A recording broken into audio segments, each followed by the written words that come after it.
Hello hello Tony बेबे के गरिरहेको हाउ फनी के गर्ने यति बेला सुतिरा एस बेबे सुतिरहेको भए तिमी मेरो कुरा कसरी सुन्थ्यौ भन त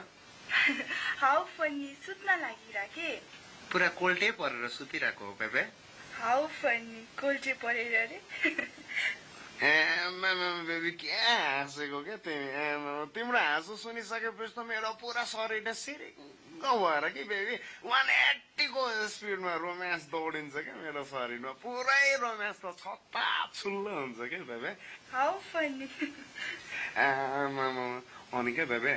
तिमीलाई मेरो रोमान्स चाहिँ कस्तो लाग्छ भन न हाउ फनी रोमान्स त रोमान्टिकै हुन्छ नि बेबे ए रोमान्सलाई पुरा कन्टिन्यू हानेर एउटा किस हान्देऊ न बेबे प्लिज क्या बेबे हाउ फनी किस रे प्लिज क्या एउटा किस हान्देऊ न हाउ फनी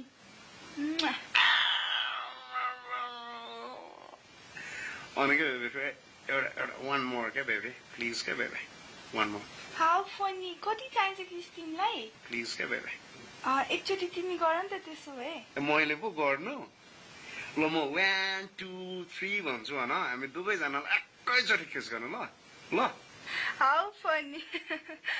1 2 3 म त तिम्रो फोन किसबाट डङ रङ ढलेर सेन्टी फ्ल्याट खान लागिसक्यो बेबे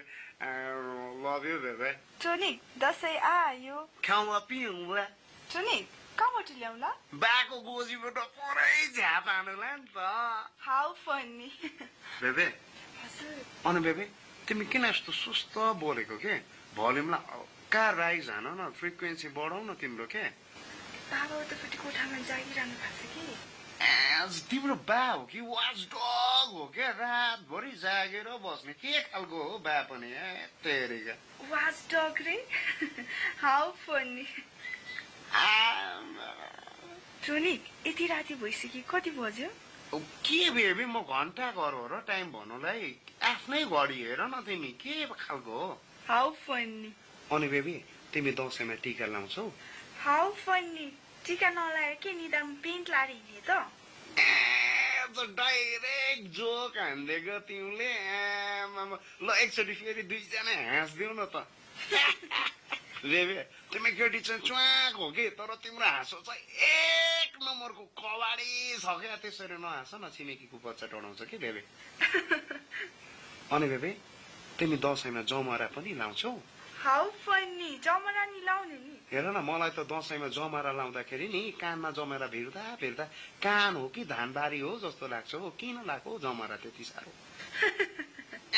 फेरि हाँस्यो टोनी तिमी दसैँमा कुखुरा खाने कि खसी के कुरा गरेको बेबे दसैँमा त पुरा खसीको मासु पिस पिस काटेर कि पर भुटेर जिरा र ज्वानो हालेर नि त्यसमा टिमुर हालेर पुरा चर्लङ्ग झोल हालिसकेपछि 5-वटा औँला पुरा बिजी राखेर सर्लप्प भातसँग खानु कम्ता मजा आउँछ फेरि त्यसमा नि तिम्रै साइजको खुर्सानी हुनुपर्छ कि कम्ता मजा आउँछ कि बेबे भनेर साध्यै छैन हाउ फनी मेरो हाइटको खुर्सानी रे डल्ले खुर्सानी भन्न खोजेको नि त बेबे तिम्रो साइजको के हाउ फनी म डल्ले तिमी नक्कले नक्कले भनेर दिइसकेपछि त म त फेरि पुरा सेन्टी फ्ल्याटमा जान्छु कि बेबे त्यस्तो नदेऊ न बाबा मलाई ल टोनी मलाई दसैँमा घुमाउन कहाँ लान्छौ बेबी अमेरिका जाने माई गॉड लन्डन नि वाउ पेरिस नि माई फेभरेट ल त्यसो भए हामी टोली खेल जाने ल टोली खेलमा पुरा घाम तापेर बदम छोडाउँदै गराम खानुपर्छ ल हाउ फनी टोली खेल्दै सुन न टोनी तिमीले दसैँको सपिङ गर्यौ सपिङ त जानुहुन्थ्यो कि बेबे तर घरमा मनी प्लान्ट मात्रै छ मनी छैन मनी प्लान्टको पात लगेर प्यान्ट आउँदैन कि बेबे होइन तर यो पालि के बेबे मलाई होइन पुरा डटी वासमा होइन ब्लू कलरको त्यो पनि चुज प्यान्ट अन्डरग्राउन्ड सुजमा पुरा खोचेर नि रेब्यान लगाएर टक टक हिँड्न मन छ कि बेबे एउटा डटी वास प्यान्ट गिफ्ट गर न बेबे हेलो डटी वास के बेबे हेलो गिफ्ट के डटी नटी अन नटी भनेको होइन के तिम्रो आवाज पुरै सुन्दैछु त डटी के तिमी कहाँ छौ नेटवर्क आउने ठाउँमा आएर बोल न नेटवर्क आएन अरे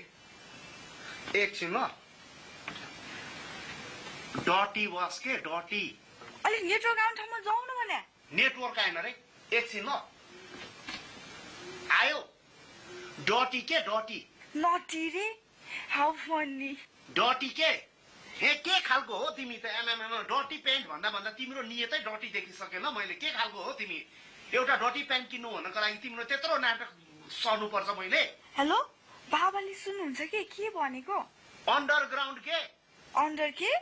डटी न फटी पुरा तिमीले एउटा डटी वास पेन्टको लागि हेलो? पुरा गिरी हालिसक्यो कि मलाई तिम्रो नियत मैले पुरा डटी देखिसकेँ हेलो? कि अब यही दशैंदेखि तिमीलाई मैले ब्रेकअप हान्दै क्या कबाडी केटी गुड बाई के पनि सुनेन एउटा डटी वास प्यान्ट गिफ्ट हान न भनेको त पुरा नेटवर्क खोजेर ल्याउ के खल्तीबाट ल्याउनु हो नेटवर्क हाउ फनी नटी भन्दै थियो नक्कली